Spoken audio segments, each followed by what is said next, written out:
right, so today we're going to talk about how to sign up rentals. Basically, the instruments that we're going to be renting will be the band and orchestra instruments, flutes, clarinets, alto saxophones, tenor saxophones, trumpets, trombones. Then for violins, for the orchestra, we've got violins, violas, and cellos. And we also will rent out our guitars. So there's specific brands that we're renting out. We're not renting out all of our, or really any of the professional instruments. We're only renting out like the student brands, and the student instruments. You're going to notice that the rental price is going to be a little bit more than if they were to buy it now. That's why we do have the buy it now price and then the list price. So when they're renting it, they're going to be paying the full list price for it over the course of 2 years. And so I'm going to send you a list of the brands that we rent, just because I don't want to list them all off right now, but there are specific brands that we would rent. And they're kind of interchangeable. I might tell you during one season that if like we have an overstock of a certain model, I might tell you that is the instrument that I prefer that you guys rent out. Or if maybe one's out of stock, then the other one, it would be the option, that sort of thing. We are not currently renting our acoustic guitars and our ukuleles. The rental insurance is not optional. They need to purchase the rental insurance. It's $4.97. So that's going to be a little bit different than the protection plan, because with the protection plan, they have the choice if they want to buy it or not.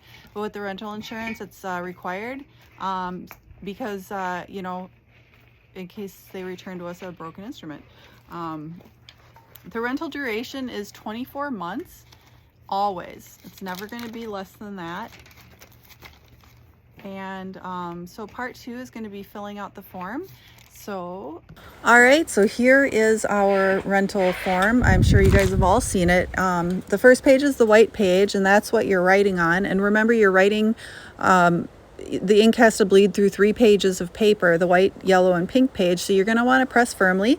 At the very top of the page, you'll see this form is filled out by Prince Music Company staff only. So that means you fill out the form. Do not hand the form to the customer, because we want to make sure the writing is legible. We want to make sure it bleeds through all the pages. We want to make sure there's no mistakes. We want to make sure the credit card number is accurate. Plus, it's also just polite just to do the work yourself, not ask the customer to do any work in front of you. So under no circumstance the customer should fill out this form. You're going to ask for the driver's license and current address. You know, if you get the driver's license, it makes it a little bit easier, because then you can just copy down the name and everything. But make sure the address is current on their driver's license. Name, phone number, place of employment. For the place of employment, you know, get the name of the place. And then for work address, I usually just ask for the city, because if we know they work at, you know, Mayo Clinic in Coon Rapids, or, you know, for example, then it's going to be easy to locate them. Basically, we just need this information if they default on their payments and we need to repossess the instrument. Student's name, the music teacher for the student, the grade they're in, the school, that sort of thing. You know, again, if the payments go into default, this way we can track down the instrument. And then identification and credit cards. So yep, that's what you'll make a copy of the driver's license, and you'll make a copy of the credit card using the copy machine, and then just initial once you've done that.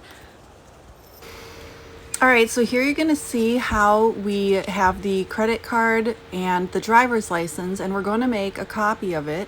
So we go over to the black printer here, and there's a printer and scanner feature on this machine. So the glass where you would put it, in order to have it scanned properly, you'll put the corner up to this edge right here. So that's where the corner of your paper is going to go. If you're scanning an 8x10 photo, or, you know, a piece of paper, for example, and then just shut the lid and make sure if there's no paper, you're going to have an error. So the paper is located, if you crouch down right here, where it says paper supplies. We've got a variety of paper. We've got printer paper, we've got cardstock, we've got the resume paper. Different kinds of paper are used for different things here in the store. So go ahead and load your paper up. The kind you know, just this, the printer paper is all we'll need for this. And then you can see the copy button right here. So there's 3 lights. Now when you press the button and it lights up under copy, that's what we need. And then you push the power button here to make the copy.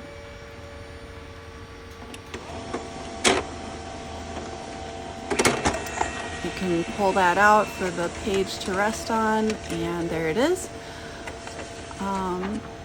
So in this example, we just only copied one at a time. You could copy both the driver's license and credit card at the same time, but really the point here is we want to get both the front and the back. So we got the front of it, the card, and now we also need to copy the back of the card. So we'll just flip it over and make sure that you put it in, you move it over far enough that it's not going to print over the last one you just did.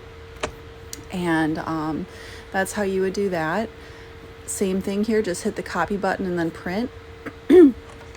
All right, and you can set that aside. It's okay to do this in 2 pages if you want. You could do them together, that's okay as well. Yep, so just the corner goes there, and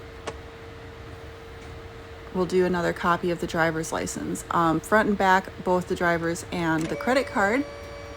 And then on the rental form, you're gonna see a section where you would actually initial after you've done this. So initial that you've made copies, and you'll staple it to the white page of the rental form.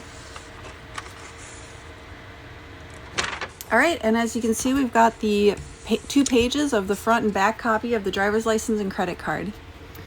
All right, and so the last step, now that you've got the form filled out, you've got the credit card number, is you're going to take the first month's payment at the time of the sale, and you want to make sure you're using the same credit card that they're putting on file with you. So don't allow them to pay with a different credit card. They need to pay with the credit card they're giving us to prove that the credit card is valid. After you've gotten the payment, you're going to run it for both the first month of rental and the insurance and any accessories they buy along with it. You're going to tear out the white page and tear out the yellow page. Keep the pink page in the book. The yellow page belongs to the customer, the white page belongs to you. I did forget to mention that they need to sign these pages. And then what we'll do is put the white page in the binder. There should be a folder specific to the rental instruments for the filled out forms. If you combine the auto pay filled out forms and the rental filled out forms, it's really not the end of the world. You know, if there's only space for one folder, but yes, have a dedicated folder or 2 in the binder for the auto pay credit card filled out forms and the rental credit card filled out forms. What you'll do once the customer leaves is contact me and give me the information off the rental form so that I can enter it in the system. Now, once the form has been entered in the system, you're going to take the white form at the top of the right form, say that, you know, write the date and say that, you know, it's been entered in the auto pay system. If you're at the Maplewood Mall, you're going to put the form on my desk. If you're at the Mall of America, you're going to put the form in the black file cabinet. And that's pretty much it for what to do when you're renting it out. When they are returning the instrument to us, we're going to look for the pink form that's in the booklet, and you're going to find their form, and then you're going to write on the form that the date that they returned it and that it's been returned. Contact me so I know to stop the payment, and then intake the instrument. Just check it over, make sure that all the parts are there, and make sure it's our instrument, you know, make sure it matches the serial number and everything that's on the rental form. And that's pretty much that. So yeah, just keep in mind, we're kind of doing this old school method. You know, we're doing everything on paper still. So we do have to be really diligent and organized so we're not losing these forms. We're not accidentally charging customers after they've returned the instrument. We're not, you know, forgetting to enter them into the auto pay system. You know, since we're not doing it like in a computer and everything's automated, there is like several steps that's involved with the rental process. So just stay organized with it all, and that's pretty much it. There will be a quiz at the end of this. So thanks for your time. Bye-bye.